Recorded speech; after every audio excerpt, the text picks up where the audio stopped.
Assalamualaikum warahmatullahi wabarakatuh. Waalaikumsalam warahmatullahi wabarakatuh. Wassalamu ala rasulillah amma ba'du. Sahabat Edri, minasal berada. Alhamdulillah di hari ini kita dapat berjumpa kembali. Mudah-mudahan keimanan kita, ketakwaan kita selalu dijaga dan ditumbuhkan oleh Allah Subhanahu wa taala. Amin. Sahabat Edri sekalian, insya Allah pertemuan kita, podcast kita kali ini akan apa istilahnya ya, membicarakan ya satu sosok ya, Ustadz kita yang insya Allah sudah cukup kita kenal ya. Dia sudah banyak mengisi kajian di sana sini dan juga tulisannya sudah cukup menyebar ya. Khususnya biasanya yang sangat dikenal adalah terkait dengan tanya jawab ya dalam negara Islam ya, khususnya masalah-masalah fikih. Beliau sangat dikenal ya, Ustadz Khalid Numan. Assalamualaikum warahmatullahi wabarakatuh. Waalaikumsalam warahmatullahi wabarakatuh. Sehat, Ustaz? Alhamdulillah sehat. Alhamdulillah. Jadi memang kita ingin mengenal ya. Kalau biasa kita sering dengar beliau mengisi pengajian ya, masya Allah dengan ilmunya. Kita mungkin perlu juga untuk mengenal sedikit banyak latar belakang kehidupannya agar ya, kita bisa mengambil pelajaran, mengambil ibrah ya. Karena di balik itu biasanya ada sesuatu yang mungkin bermanfaat untuk kita ambil pelajaran. Safari, ya, mungkin banyak yang belum tahu nih antum atau ini orang mana. Bismillah, alhamdulillah, wassalatu wassalamu ala rasulillah wa ba'd. Aslinya orang Kebayoran. Betawi ya? Betawi. BA, Betawi asli. Istri juga? Istri enggak, Jawa Tengah. Oh, Jawa Tengah. Jawa Tengah. Betawi ya? Betawi. Tapi nggak kelihatan banget Betawi atau dari gaya omongannya gitu. Oh gitu. Kurang jeplak gitu. Tapi mungkin kalau umum ya, tapi kalau sama-sama Betawi baru kelihatan biasanya. Ya mungkin kalau ngomong masih gigi 1 belum kelihatan. Tapi kalau gigi 4 kelihatan Betawinya. Masih gigi 1. Kebayoran ya. Kebayoran. Saya sedikit banyak tahu daerah Kebayoran karena lu pernah pesantren dekat situ. Yang di Taululung gitu. Iya. Artinya dari segi masyarakatnya cukup religius lah ya. Banyak ulama, iya. kiai. Betul. Dulu saya di sekitar itu masih ada hubungan darah. Waduh, berarti ada. Beliau di Aji Aom. Kalau saya di Gandaria. Gandaria, dekat. Saya di Gandaria 1 di daerah situlah. Taman Puring ya. Daerah Taman Puring enggak jauh dari situ. Dekat dengan ini juga. Di Haji Syahya Azam. Itu Hubungan darah lagi. itu tempat belajar waktu kecil. Orang tua sering bawa ke situ gitu. Dan emang beliau teman bapak, teman orang tua waktu masih sama-sama remaja. Ya, jadi ya sedikit banyak itu udah ada gambaran ya bagaimana antum sejak kecil memang sudah akrab lah ya paling nggak dengan para ustadz, para guru, para ulama gitu. Berarti antum langsung berguru ke beliau ke Haji Syahya Azam. Kalau guru dalam artian sorogan misalnya enggak. Tapi kalau hadir di majelisnya iya. Diajak sama orang tua saat itu kira-kira dari SD. Sempat SMP kelas 1 juga diajak untuk hadir beberapa kali di majelis dia. Berarti itu pendidikan awal ya, pendidikan agama. Pendidikan formal itu? Kalau formal yang SD, saya dulu nggak pakai TK, jadi langsung SD.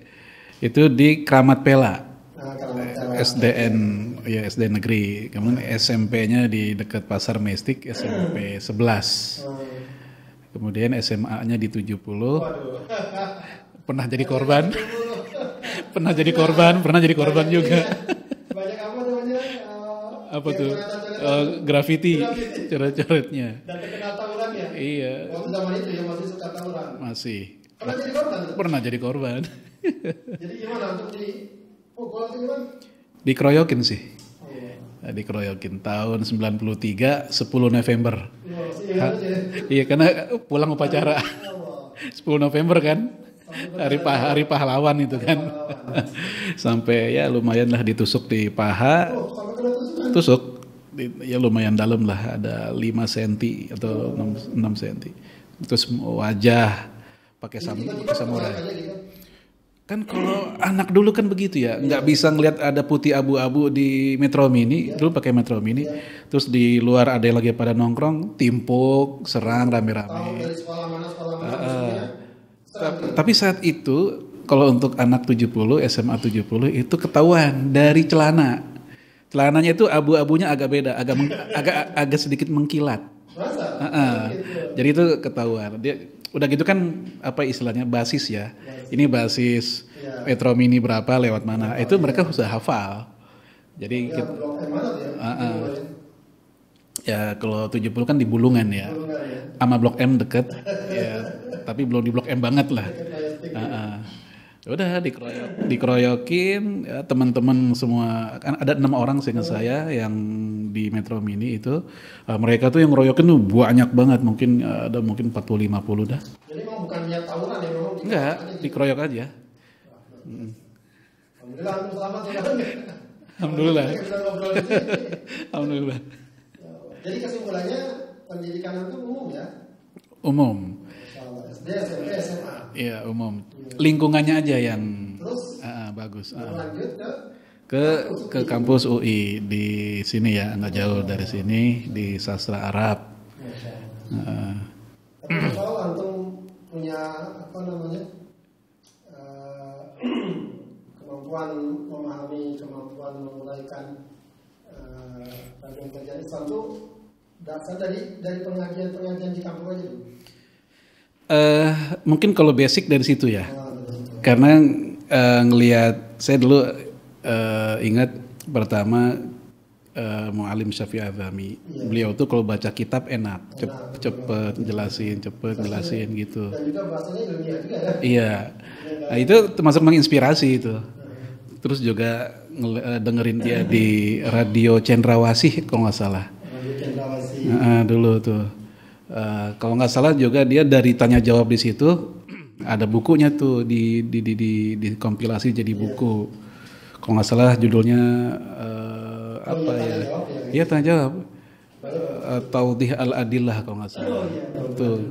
Itu kompilasi tanya jawab beliau. Itu lumayan wah nih bagus nih gitu. Terus juga ada satu lagi. Ya orang Betawi. Dulu kita manggilnya Cing Apas. Cing Apas. Dia ini kalau lagi kajian ya kajian kitab juga. Itu juga sering diajak. Kalau ini bukan sama orang tua kalau ini. Sama senior ya. Almarhum beliau sudah wafat. Diajak tuh untuk ikut kajiannya di agak nggak terlalu jauh jalan kaki aja dari rumah. Sekitar dekat rumah sebenarnya. Kalau sekarang kalau ngelihat dari atas deket banget ya. Dulu sih karena jalan kaki kesannya jauh. Iya, situ juga. Ini pengajian informal di musola. Dan memang serius itu. Artinya memang bagi yang pengen aja karena kajiannya pakai kitab aja. Waduh udah lama banget. Lama banget. Itu yang pakai bahasa Jawa ada, Arapegon. Terus juga yang Fathul Qorib. Dia ada yang Fathul Qorib, ada yang pakai Jawa Pegon itu, Arapegon itu. Nah, itu yang membuat saya kayaknya asik juga nih. Cuman emang sempet apa istilahnya menghilang lah dalam pikiran karena pergaulan. Begitu SMA itu, waduh segala macam. Ya. Jadi fokus lagi ketika masuk Rohis. Di kampus Nggak di SMA. 70. Waduh, keren juga. Iya tuh. Jadi ngelihat. Ada kira lagi. Jadi ingat gitu. Ini pernah kayak gini juga dulu tuh masih SD SMP ini. Sekarang muncul lagi. Ketika waktu SD SMP masih cukup lah ya kuat. Iya. Rekam. Betul. Jadi ya semangatnya itu yang saya ambil dari situ. Iya. Terus berlanjut lagi, artinya setelah itu Anda kuliah. Masih juga ada pendalaman dari pendalaman. Jadi ada salah satu dosen, dia kalau ngajar itu enak ya, berbeda. Kalau nggak salah rumahnya sekitar sini di Beji juga. Ustadz, kita manggilnya Pak Basuni, Ustadz Basuni. Pak Basuni, oh ya, saya kenal. Kenal ya. Dia pernah jadi atasan pendidikan di. Iya. Nah beliau itu setahun lah ngajar di semester akhir itu mengkaji kitab Fizilalil Quran. Masya Allah. Nah kita ikut tuh di kelasnya dan di rumahnya, dikhususin. Ya, dan dia penjelasannya tuh sangat enak, bagus, tentang rahasia nausorofnya dijelasin sama dia, bla bla bla gitu. Kok ini lebih nikmat, apalagi itu kan fi zilal Quran ya, Sayyid Qutb yang bahasanya tinggi, sulit. Yang kalau sekedar mohon maaf orang baca kitab kuning doang lalu pindah ke Sayyid Qutb tuh pasti nggak mudah untuk memahaminya. Nah, sama beliau ini kok jadi kayak gampang ya? Saya bingung juga dulu. Ya dijelasin akar katanya ini dari sini nih. Terus dikaitkan dengan apa namanya kamus modern begini. Dan memang beliau kan pernah bikin buku kamus Arab Indonesia modern kan? Iya. Nah ini juga yang ikut apa Islam membentuk lah itu dari situ. Iya. Adapun kalau baca-bacaan itu saat itu memang seneng dengan dunia fikih atau yang semisal itu gara-gara baca bukunya Syukurdohi dulu tentang fikih aulawiyat saat itu, fikih prioritas. Ya. Nah, berawal dari situ udah ketagihan terus kadang apa namanya ke perpustakaan Iman Jama di Lebak Bulus. Lebak Bulus. Saya nggak tahu udah masih ada apa nggak sekarang tuh. Udah lama banget kan. Nah, itu kalau lagi nggak ada kuliah atau lagi libur hari Sabtu misalnya, saya dari pagi ke sana. Pokoknya perpustakaan bareng lah, perpustakaan buka jam 8, saya udah nyampe jam 8 di situ nungguin. Selesainya asar. Di situ bukannya ngerjain tugas, emang baca aja. Seneng aja baca di situ. Dan dia juga nyewain kaset-kaset berbahasa Arab. Ceramah-ceramah ulama Timur Tengah saat itu. Termasuk juga ulama-ulama yang Mesir ya, Saudi itu dia disewain. Ya kita dengar. Kaset pita. Belum CD ya mungkin udah ada tapi kayaknya belum saat itu belum di situ. Iya, udah setel di rumah dengerin ya sambil ngebiasain aja biar kuping dengerin terus gitu kan. Terus masalah itu ya kita catat itu terus itu berlangsung lumayan lama lah. Masa kuliah. Sebenarnya kalau yang di kampus apa yang kita dapat kalau kita mau seriusin udah cukup ya.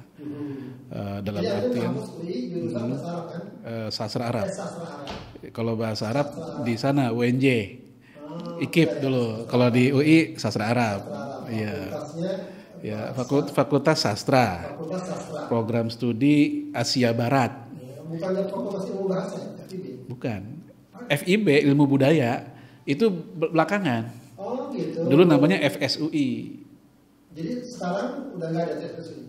Ganti nama aja. Ganti nama jadi FIB Ilmu Budaya karena dianggap ya sastra ya bagian dari budaya gitu. Ya. Jadi kalau kita seriusin apa yang dikasih oleh dosen-dosen di sastra Arab sebenarnya udah cukup. Karena 3 tahun full kita bahasa Arab itu. Cuman emang barangkali karena lingkungan di kampus, fakultas, di UI yang kita nggak ada bi'ah lugawiyah nggak ada di situ. Sehingga ya nggak ada sparring gitu. Kalau mau ngomong juga pada nggak kurang mancing.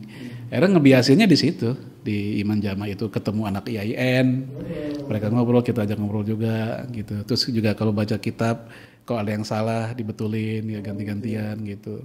Udah itu aja tuh terus hingga sampai lulus begitu. Jadi kesimpulannya yang boleh dibilang malakah ilmiah antum itu ya pertama didapat ketika kecil dengan guru-guru para kiai di kampung.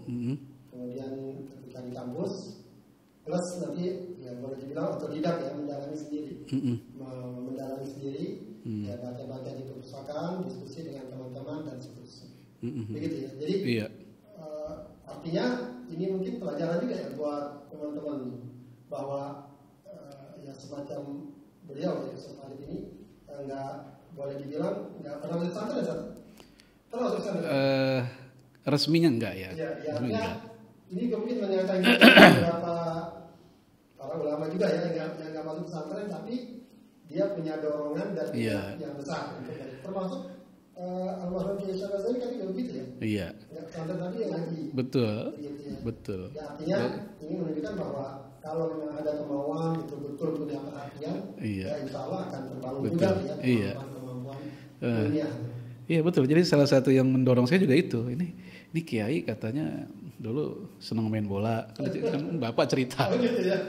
bola gini-gini jadi Kiai gitu kan. Wah berarti kan nggak harus mondok ternyata ya bisa. Yang penting jiddiah aja. Iya, kesimpulan. Terus juga pernah baca biografi beberapa pejuang lah ya. Iya. Seperti misalnya apa namanya yang dari Pakistan, Hekmatyar. Oh, iya. Hekmatyar itu teknik mesin. Tapi ternyata dia juga piawai bicara masalah usul fikih, masalah fikih. Padahal dia latar belakangnya teknik mesin umum. Ya saya yakin itu karena mungkin lingkungan Afghanistan juga dan juga ditopang oleh kemauan dia. Terus di Mesir juga ada Syekh Mustafa Adawi, ya kan? Dia ilmu komputer itu, ilmu komputer. Ternyata ya sekarang jadi ulama, salah satu ulama rujukan di sana di sebagian umat Islam di Mesir lah ya. Nah artinya emang di sini pelajaran lah buat kita kalau misalnya walaupun kita punya pendidikan yang tidak latar belakang keislaman, tapi kalau kita mau serius pelajari, diskusi dengan para ustadz, para guru, terus mau menerima masukan, kritikan, dan harus menerima dari walaupun sama yang lebih muda gitu, ya kita terima aja dan kita jadikan bahan untuk pelajaran, kita hafalin, terus gitu kita mau kaji lagi gitu. Dan itu kalau berlangsung bertahun-tahun ya jadi terus menerus, iya terbentuk. Jadi lingkungan, kemauan, ya mau nggak mau itu besar sekali pengaruhnya. Iya.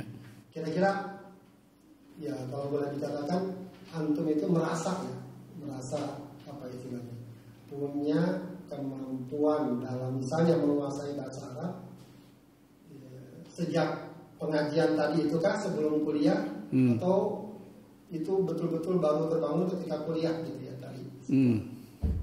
Kalau sejak yang anak-anak itu emang baru dasar banget. Baru dasar banget. Pasti membantu kan? Baru dasar banget. Menciptakan Iya, betul. Baru sekedar dikenalin domir-domir doang. Terus ya sekelebatan dengar apa namanya beberapa kaidahnya itu aja. Nah, begitu diseriusin ya di kampus pas di UI. Gitu. Setelah di kampus, setelah lulus masih sempat mendalami gitu. Pernah diajak oleh teman-teman dari Wahdah gitu, ke apa namanya ke Ummul Qura Mekah. Ada ke kampusnya. Dia lagi ngadain apa ya semacam pelatihan dai lah. Dai di Mekah. Itu gitu. dari Indonesia ke sana langsung atau lagi? Kita ke sana ada berapa ya? Ada 19 atau 20 orang kalau nggak salah. Itu yang program setahun itu ya? Atau berapa bulan? Enggak sampai. Cuman berapa ya? Program sepekan full. Ya, memang, sepekan full. Ya sekalian diumrohin. Iya betul. Kemudian udah, ya menunggu kayak digojlok kursus materi dakwah, materi fikihnya juga selama sepekan lah, 6 hari lah total kan. Sisanya kan jalan-jalannya. Itu dari situ juga. Ini ya lumayan ya. Ya lumayan lah. Alhamdulillah. Kalau apa namanya kiai-kiai atau guru-guru yang akan berguru lagi ada setelah kuliah? Setelah kuliah. Mungkin ya tidak secara live kayak gini. Iya. Begitu zamannya WA nih. Iya. Ya saya ngumpul dengan majelis yang di situ banyak murid-murid dari Syekh Ahmad Yasin Al-Fadani. Oh iya, Masya Allah. Itu karismatik lah ya. Iya. Indonesia dari betul. Indonesia yang tinggal di Mekah. Dari itu ya ngambil hadis dari mereka lah. Belajar syarahnya, terus hafalannya juga. Akhirnya diijazahin oleh salah satu murid mereka dari majelis itu juga. Gitu. Itu ya karena apa namanya mungkin masalah ongkos ya, maunya sih ketemu langsung ya karena mereka juga ada majelisnya, tapi kata mereka nggak apa-apa lewat ini aja, lewat kita pakai media di WA. Itu udah lama sih tahun 2000 waktu WA baru-baru muncul lah, 2015 lah 2015 sampai 2016 lah. Gitu. Baik. Masya Allah. Jadi sekarang kalau lihat latar belakang ya, pendidikan antum, ya, dimulai dari pendidikan dasar, ya, agama maksudnya ya. Sementara pendidikan formalnya biasa sebagaimana umumnya, ya, dan selebihnya adalah pendalaman yang terbatas sendiri, juga tak lupa berguru ya, dengan narasumber yang memang cukup kredibel lah ya. Nah setelah itu baru kemudian antum aktif ya, dalam kegiatan-kegiatan pengajaran. Kalau ngajar, kalau setelah lulus itu kegiatan ngajar atau yang formal? Kalau formal ngajar itu di Nurul Fikri. Nurul Fikri ya. Dari tahun 99 sampai sekarang. Pernah juga di apa ya? Nurul Fikri apa tuh? Sekolahnya, kampusnya? SMPIT pernah. Tapi bukan guru tetap di situ ya. Jadi kerjasama dengan bimbingan belajar. Kita turun ngajar ke SMPIT. Ke SMA IT-nya juga. Kemudian kalau yang di Bimbel itu yang saya settlenya emang di situ. Terus sampai sekarang. Lumayan lama sih ya, 25 tahun udah ya. 25 tahun lah. Baik, alhamdulillah itu berarti juga agenda formalnya. Kalau informal pasti banyak satu. Ngajar pengajian. Iya. Pernah juga dulu jadi dosen di D2 LPDI. Punya Dewan Dakwah, lembaga pendidikan dakwah Islam di Kalimantan, 2 tahun. Padahal, itu nikmat banget ngajar di situ. Itu di mana? Waktu di Kalimantan, di Sambas. Kalimantan. Oh jadi Kalimantan Barat. Itu penugasan gitu. Dulu yang di dai program B1 Duat. Oh B1 Duat. Ke Kalimantan. Pernah 2007 sampai 2009 gitu. 2 tahun di sana. 2 tahun. Dan di pedalaman juga gitu. Pesisir dia. Pesisir. Sambas itu kan pesisir, daerah dekat laut ya. Iya. Kalau pedalaman kan yang tengah-tengah gitu. Rata-rata masih Melayu. Melayu.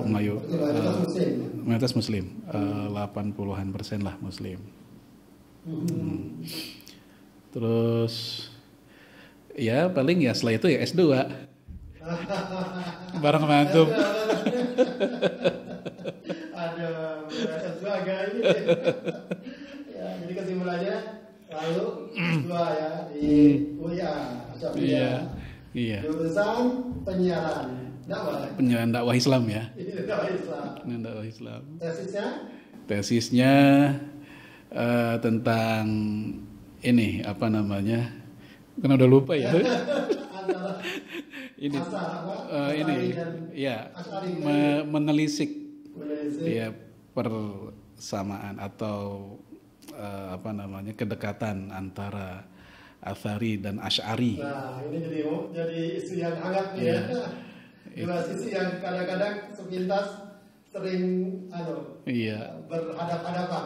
Iya. Athari dan Asy'ari. Jadi sepenerawangan antum kira-kira gimana itu? Apakah memang betul mereka jadi buat sahabat Adrin ya Athari ini boleh kita katakan orang-orang yang atau kelompok yang biasanya ya boleh dibilang sangat tekstual dalam memahami ayat atau hadis ya biasanya mereka itu surah ya Al-Quran atau hadis ya meskipun juga akan banyak lagi pemahamannya yang lain ya kalau sekarang mungkin banyak diwakili oleh kalau di representasinya mungkin teman-teman dari Salafi dan semacamnya ya, kalau Asy'ari itu yang merujuk kepada Abu Hasan Asy'ari ya dengan pemahamannya yang ya di belakang tadi nanti pemahamannya banyak ya memahami ayat Al-Quran dengan sudut pandang yang lebih beragam yang mungkin lebih dalam yang mungkin kalau sekarang biar gampang dipahami itu representasinya cukup banyak juga teman-teman dan saudara kita dari kalangan Nahdliyin ya atau masyarakat Indonesia yang umumnya begitu. Nah kan itu sering tuh ya di masyarakat bentuk-bentukan dari sepenerawangan itu gimana tuh duduk masalahnya? Ya kalau dari sisi pemikiran emang bagi orang yang mutasyaddid ya selalu dikatakan oh jauh nggak bisa disatukan. Nggak bisa disatukan. Iya, kalau orang berpikir selalu gitu ya begitu emang nggak mungkin bisa disatukan. Ya karena emang dari cara berpikir dan titik tolak berpikirnya juga ada beda. Yang satu ya konon menggunakan akal sebagai dasar, karena itu ya Asy'ari ya dituduh seperti itu. Sementara yang satu menggunakan Quran hadis sebagai dasar gitu. Ya sebenarnya sih nggak gitu juga. Karena para ulama Asy'ari sendiri, para muhaddis ini juga luar biasa banyaknya. Ibnu Hajar, Imam Nawawi itu sebenarnya mereka juga menerima Al-Quran dan hadis. Iya. Cuma dengan pemahaman yang iya. Betul. Jadi kalau kata Syekh Rashid Ridho itu perbedaan Asy'ari dengan Atsari itu sebenarnya nyaris tidak ada. Wow, menarik. Jadi mereka itu perbedaannya yang kemudian membuat tajam karena udah kadung terlanjur masing-masing kelompok udah punya mazhabnya sendiri. Ketika mereka berbeda dalam perkara yang lain, itu mazhabnya itu kebawa juga. Ya semacam ada like and dislike gitu, sehingga akhirnya tambahan panas itu. Ada beberapa ulama yang mengatakan demikian sih, seperti Imam Asy-Syatibi. Kata Asy-Syatibi, ya perbedaan antara kelompok yang takwil dan anti takwil atau Asy'ari dan Atsari itu perbedaannya tak ubahnya seperti perbedaan masalah furu. Jadi nggak sampai harus melahirkan permusuhan. Nah, Syukurdawi juga bilang begitu, sama Hasan Al-Banna juga bilang begitu. Nah ini bagian ini nih yang perlu kita coba kedepankan di tesis tersebut, dan fungsi tesis kan membuktikan, bukan memunculkan teori baru ya, membuktikan betul nggak sih apa yang dikatakan para ulama ini bahwa dua kelompok ini sebenarnya itu nggak terlalu jauh perbedaannya.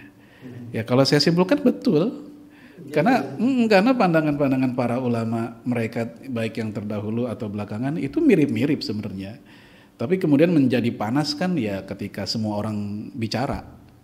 Ketika semua orang bicara, baik yang punya kapasitas atau yang enggak punya, atau yang punya kepentingan tertentu atau yang tulus, itu udah kecampur aduk dah. Ya akhirnya ya tambahan rame panas begitu. Ya oleh karena itu kita lihat Imam Ibnu Katsir yang Asy'ari, dia gurunya Ibnu Taimiyah yang Atsari kan, tetap mau dia nggak mau. Iya nggak sampai wah nih beda kita nggak mau ngaji sama dia, nggak. Ibnu Katsir yang Asy'ari ngajinya sama Imam Ibnu Taimiyah. Atau dulu sebelumnya ya kayak Imam Al-Baqilani, ya, dia kan dia pentolan ya Asy'ari. Nah, itu kawan-kawan dekatnya justru para ulama Hanabilah yang saat itu simbol Atsari itu ya ulama Hanabilah kan. Ya, terus siapa namanya Imam Abu Ishaq As-Shirazi yang Syafi'i, yang Atsari juga sama teman-temannya tuh para ulama Hanabilah semua. Puncaknya kan ketika zaman Salahuddin, yang mana beliau Syafi'i secara fikih dan secara akidahnya juga Asy'ari.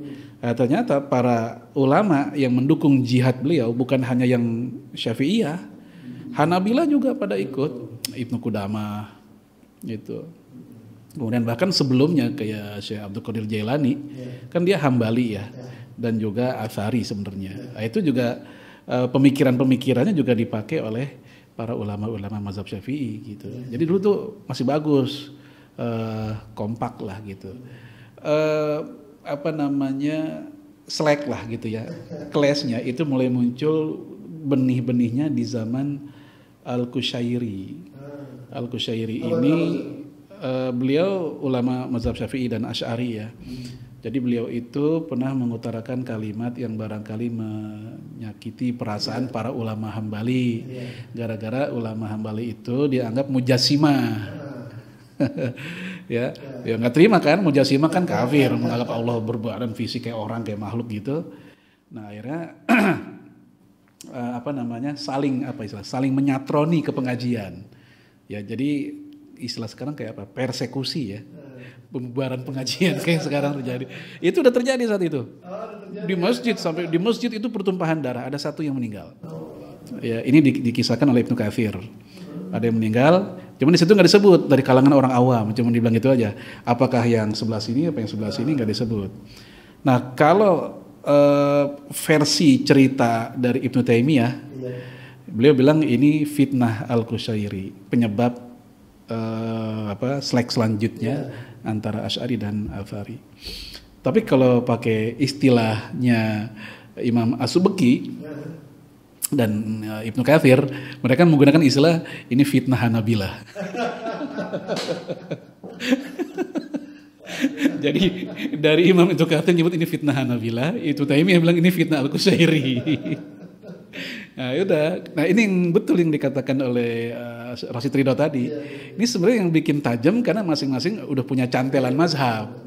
Nah, begitu ada terpantik masalah, ya itu mazhab mereka juga ikut main di situ. Iya betul. Dengan segala sentimen-sentimennya, apalagi sekarang lah ya, ditambah lagi semua. Iya terus begitu. Apalagi medsos, wah udah bener-bener dah. Jadi sebenarnya memang masalah-masalah yang sering diributkan, sebenarnya jangan lupa itu masalah-masalah yang juga sebenarnya bisa didiskusikan secara ilmiah. Iya. Ya mungkin yang ramai biasanya antara takwil dengan tidak takwil. Iya. Itu kalau kita lihat masalahnya ilmiah banget. Iya. Buat masyarakat awam bahkan kadang pusing. Iya. Cuma ya sebagai orang jadi pemisah yang luar biasa yang kadang-kadang ya dapat menghilangkan nilai-nilai ukhuwah dan betul.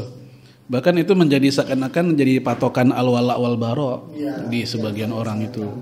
Sampai-sampai ketika mau menerima calon menantu aja tuh yang ditanya bukan misalnya orang mana, kerja di mana, anak saya gimana. Yang ditanya adalah di mana Allah itu dulu. Iya. Ya kalau jawabannya ya ini kedua pihak lah ya, kita nggak nyebut satu pihak, dua pihak. Kalau jawabannya sesuai yang diinginkan oleh mertua atau calon mertua, udah nih calon nih mantu nih. Tapi kalau nggak sesuai, beda dia.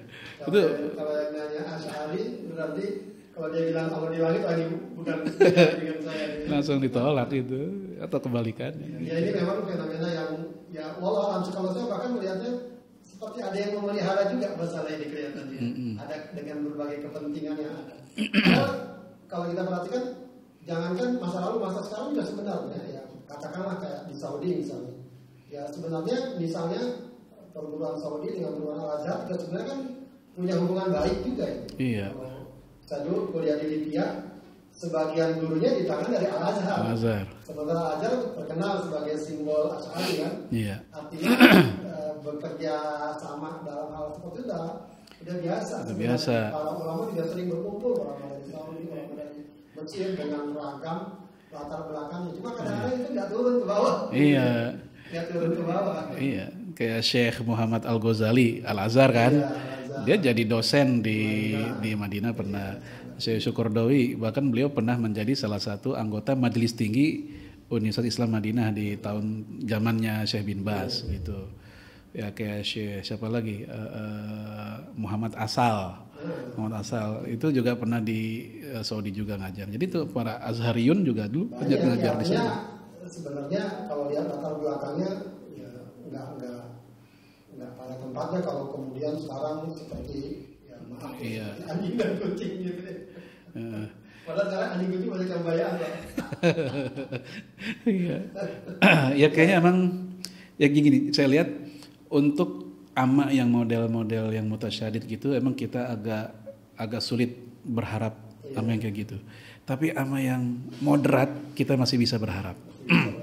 Dan di semua pihak ada yang mutasyadid ya? Ada. Baik Asy'ari atau ada. Ada yang mutasyadid, ada yang moderat. Jadi kalau istilahnya mengkafirkan lebih tepat saling mengkafirkan karena dua-duanya ada. Sebagaimana yang dua-duanya pun ya saling berpegang erat juga ada bahkan banyak gitu. Ya yang kedua ini harusnya disebutkan juga sebenarnya. Karena ya tentu saja akan sangat besar pengaruhnya. Kalau dunia tulis menulis sepertinya tuh banyak punya buku ya. Sekarang dulu buku ini. Aduh nggak pernah ngitungin. Saking banyak. Ya pokoknya ada ya perusahaan pribadi itu dari zamannya kuliah sih emang. Saat ini banyak bukunya dan rata-rata bukunya seputar masalah hukum-hukum lah ya, ada juga mungkin masalah-masalah. Iya, hukum, hadis, tahu, iya macam-macam. Tapi sekarang tuh sepertinya banyak melayani tanya jawab ya. Iya. Yang cukup banyak sekarang di ini tanya syariah.com. Ya lumayan tanya syariah, sama ini sih grup Telegram, WA ya karena banyak grup ya. Kalau dihitung-hitung tuh ada berapa ya? Hampir 20 grup tanya jawab. Ada. Kalau itu monolog. Yang indahnya berbagi itu monolog itu materi-materi aja. Untuk yang tanya jawab ada lagi satu grup. Sebenarnya itu bukan saya yang buat. Jadi saya agak lupa dulu ada sekelompok pengajian lah gitu ya. Ada tanya jawab, tahu-tahunya saya diundang. Saat antum bisa nggak jadi narasumber di grup ini? Saya udah ada narasumber belum? Udah ada, tapi dia jarang menjawab, katanya gitu. Nah, antum kali bisa, oke lah. Terus di invite ke situ, itu kalau nggak salah tahun 2016. Ya udah, akhirnya kalau ada yang nanya ya jawab, ada jawab gitu aja. Lama-lama diminta untuk tetap di situ. Nah, yang udah ada Ustadz yang udah ada, apa namanya, Japri gitu kan. Saat antum aja dah, aneh nggak sempet katanya. Udah sampai sekarang.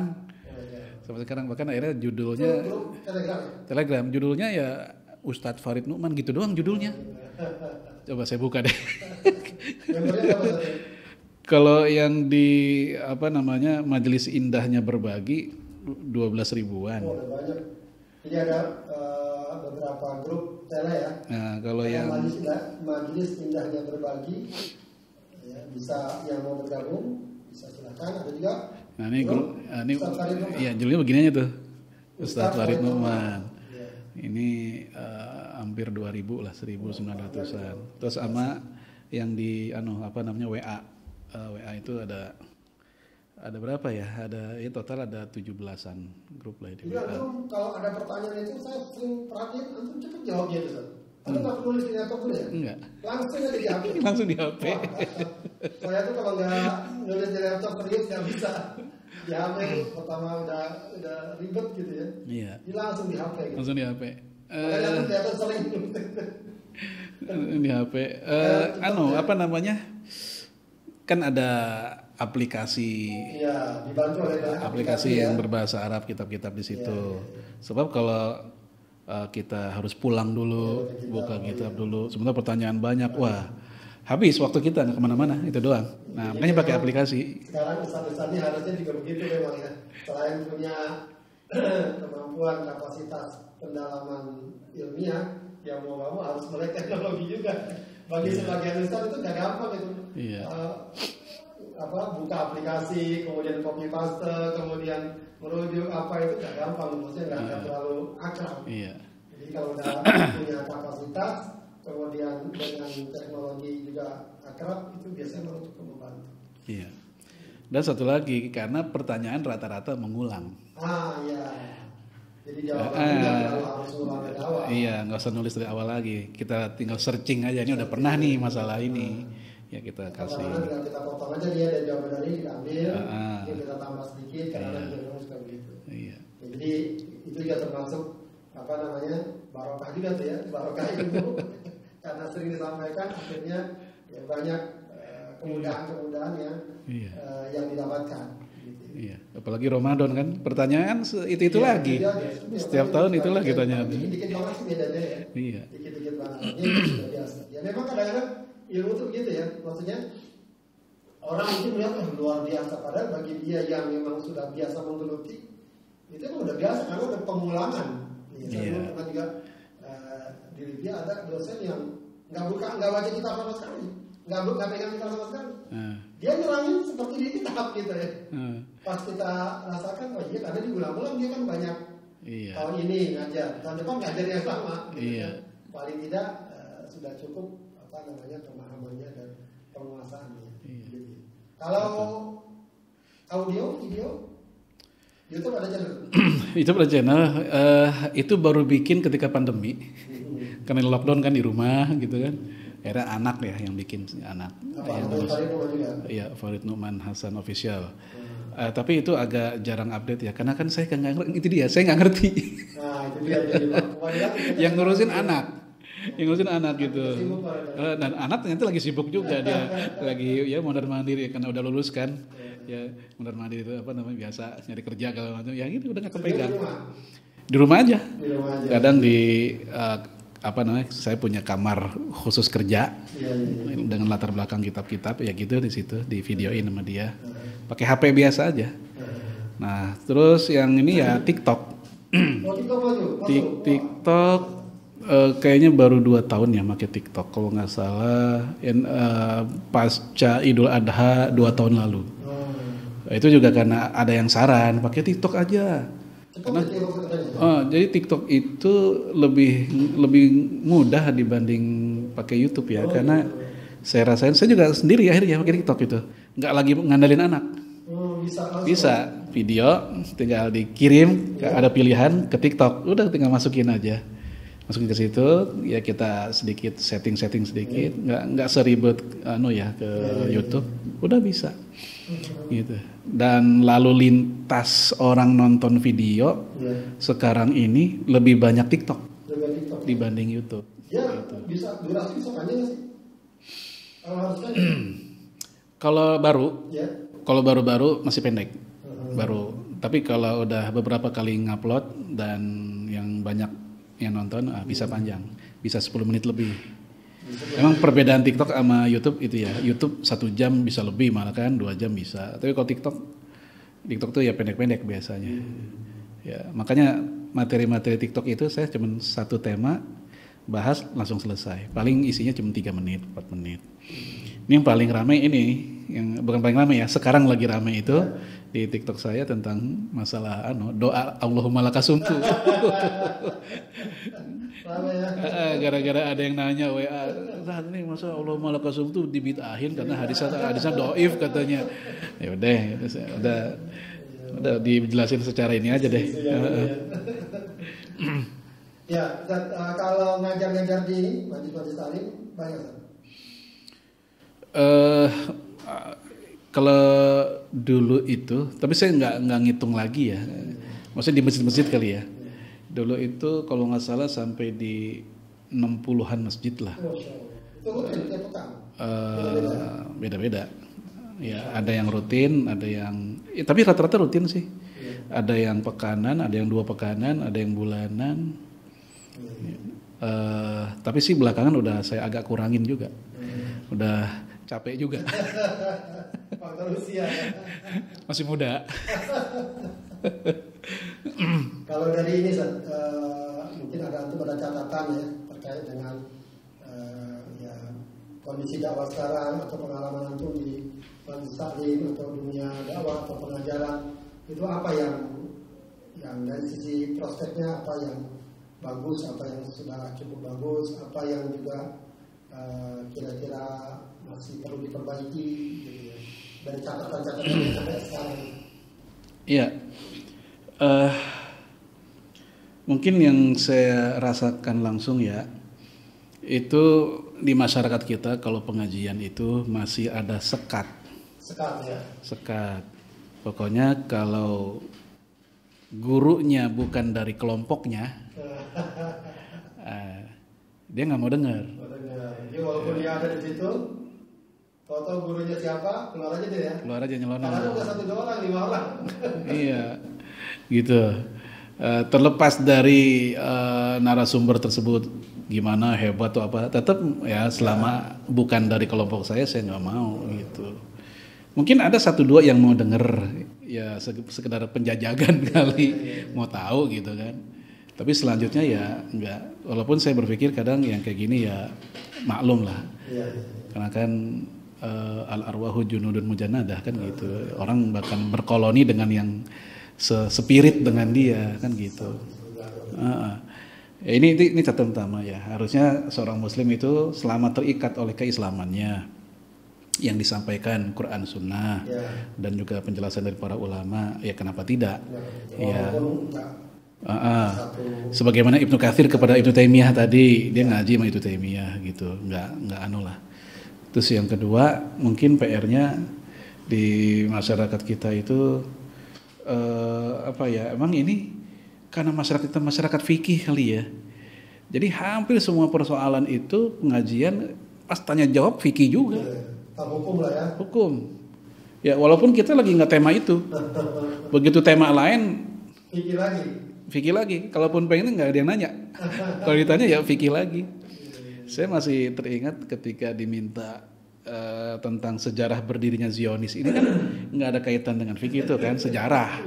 Jelasin, selesai. Pas tanya jawab, ada yang nanya hukum akekah. Kagak nyambung tuh. Waduh. Membicarakan sejarah Zionis, yang tanya jawab tentang akekah. Walaupun dia bilang, mohon maaf Pak, di luar tema. Ya itu masyarakat kita kayak gitu. Artinya gini, para ustadz pun harus siap. Karena bisa jadi ada pertanyaan-pertanyaan yang di luar ekspektasi dia. Loh, kok nanya ini? Kalau seandainya ustadznya kurang siap juga ya. Padahal itu termasuk pertanyaan yang standar lah ya. Standar. Khawatir kalau nggak pas menjawabnya. Oke. Ya, terus yang ketiga, ya mungkin juga perlu ini ya, dorongan dan dukungan dari pemerintah. Ya, supaya apa namanya, memang pemerintah itu hadir untuk pendidikan keislaman di masyarakat. Bukan hadir dalam arti sekedar kunjungan, safari, Ramadan, nggak hanya gitu. Tapi emang secara sistem, ini guru-guru ngaji, guru-guru TPA yang rutin gitu, atau misalnya imam masjid juga, itu diperhatikan juga mereka. Diperhatikan kesejahteraan juga tuh. Ya, kan mereka partner pemerintah juga sebenarnya untuk membentuk masyarakatnya yang religius. Kan gitu kan, tagline-nya kan gitu. Udah banyak, bukan hanya Depok. Banyak kota men-tagline kan masyarakat religius, kota religius ya. Kalau tagline doang tapi pemerintahnya juga nggak turun, nggak hadir di situ ya susah.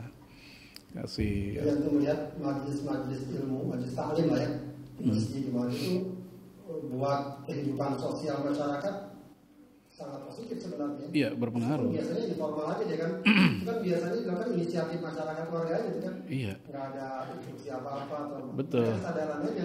Program DKM aja itu. Iya, DKM. Program DKM sendiri. Iya. Ya, padahal kalau subur ke masyarakat itu sangat bagus, memang harusnya sih disupport. Iya. Ya paling tidak supaya tidak ada lagi gesekan-gesekan lah antar kelompok atau apa, pemerintah tuh ikut hadir di situ. Hadir di sini maksudnya ya payung hukumnya atau penengah atau apa, atau mungkin ya anggaplah kayak bikin acara atau bikin wadah yang menaungi semua apa namanya, umat Islam, ormas Islam atau kelompok Islam yang bergerak dalam dakwah. Ya karena kan tujuannya sama, ila kalimatillah. Targetnya sama, membina umat juga sama. Walaupun mereka mungkin tema yang dibicarakan atau cara membahasnya berbeda gitu. Nah, kalau masalah khilafiyah memang nggak ada habis-habisnya kan. Ya tinggal lapang dada masing-masing kelompok aja tuh. Ya, ibaratnya jangan senggol-senggolan dah gitu. Ya, pakai tinggal rasa juga dikit lah ya. Iya. Udah tahu ini masalah yang memang kadang-kadang di sebagian masyarakat sensitif dihantam terus ya, kadang-kadang panas juga masalahnya. Betul. Itu masalah yang sebenarnya ya kalau didiskusikan ya masih punya lah ya landasan atau kerangka-kerangka ilmiah. Iya. Dibicarakan. Iya. Berarti penting juga dia punya wawasan apa istilahnya, wawasan kebersamaan gitu. Betul. Bukan sekedar oh ini saya tahu ini ilmunya, tapi kan cara dan kapan, bagaimana dia menyampaikan itu kan penting ya dalam. Iya. Dalam betul. Ada kisah yang bagus ya antara Imam Ahmad bin Hanbal ya dengan Imam Abdul Razak. Waktu Imam Abdul Razak itu berkunjung ke rumahnya Imam Ahmad bin Hanbal. Lagi lebaran saat itu. Nah itu Imam Abdul Razak dia punya pemahaman takbiran hari raya, takbiran hari raya itu udah dimulai sejak maghrib, sama kayak pendapat Imam Syafi'i atau sebagian ahli tafsir gitu. Nah sementara Imam Ahmad punya pendapat sejak dari fajar subuh sampai khotib naik mimbar. Nah ceritanya Imam Abdul Razak pas main ke rumahnya Imam Ahmad itu dia ngelihat Imam Ahmad nggak takbiran, Imam Abdul Razak juga nggak takbiran. Nah, selesai mereka berangkat ke lapangan gitu untuk sholat, saling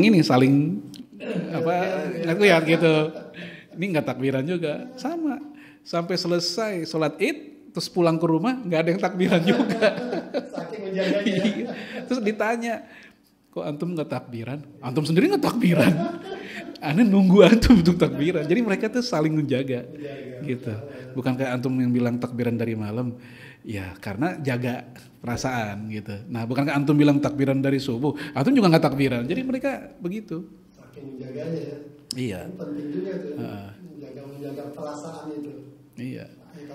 Kalau orang alim atau orang paham mungkin nggak masalah ya. Kalau orang awam itu udah perasaan iya. itu udah berat. Gitu. Karena biasanya itu kadang begini, ini kan dalam rangka menyampaikan kebenaran, yang itu. Padahal kebenaran itu kan bukan hanya masalah bab menyampaikan, tapi bagaimana melandingkan kebenaran supaya diterima, ya kan? Bener sih bener, kalau caranya nggak bener, malah jadi ribut, gitu.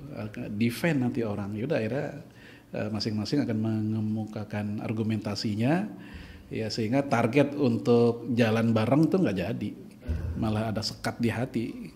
Ya udah saling tahu, udah nandain dia memang begini orangnya gitu. Baik, Ustaz, jazakallahu khair.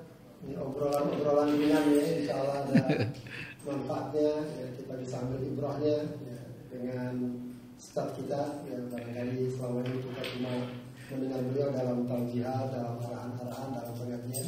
Ya, ternyata memang ada beberapa latar belakang kehidupan yang menarik ya, yang mungkin insyaallah dapat kita jadikan sebagai pelajaran atau ibrah ya. Yang jelas kesungguhan belajar ya, khususnya belajar ilmu-ilmu agama ya, bisa kita lakukan dengan kondisi kita masing-masing.